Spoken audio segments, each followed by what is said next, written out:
More than 15 employees were laid off at Boston University's Center for Anti-Racist Research.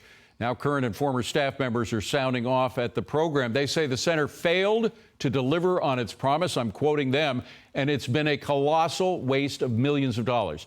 Jack Brewer is here with us.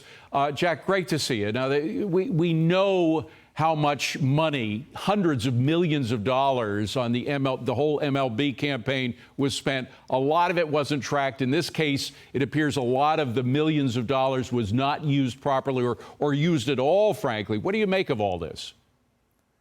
It's disappointing, you know, whenever you see so many government resources being wasted like this, particularly when it's issues that really matter, right? Really matter to society. And, you know, you expect there was a time in America when you would expect for funds to be used in the appropriate manner, and people trust the system most of the time. And this is just one of those examples of going bad, rogue. It's like we see it so many different times over and over again, David. But, Jack, I have to emphasize, this is mostly private funding that we're talking about here. I think in one case, the founder of Twitter actually sent $10 million to this organization. I don't know if any of that money was used properly, but it really gets to the point of what is the problem in Black America. A lot of people say it's white racism. That's what this institute was saying.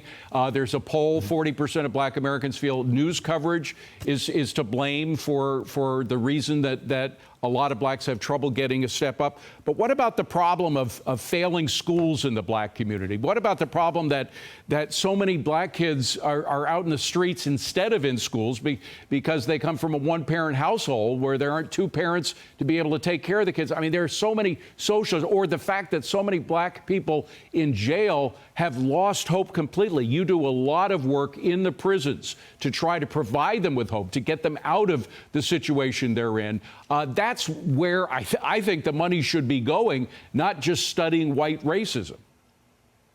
Yeah, the National Association for Educational Progress came out with a report, David, and it said that 84% of young black kids in America are not proficient in reading.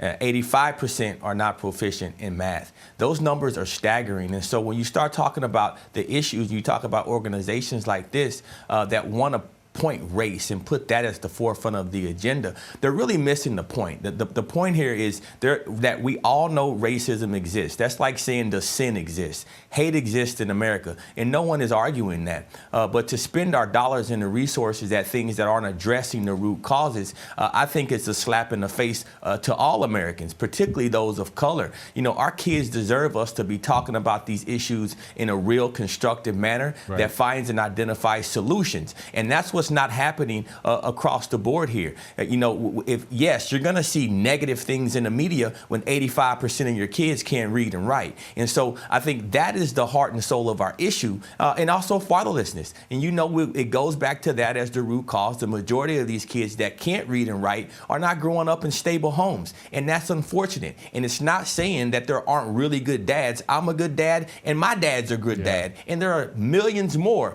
But we have an issue whenever 85% of our kids are not reading and writing on the proficiency level. Jack, I wish we had more time. We got to run, but you are spot on as usual.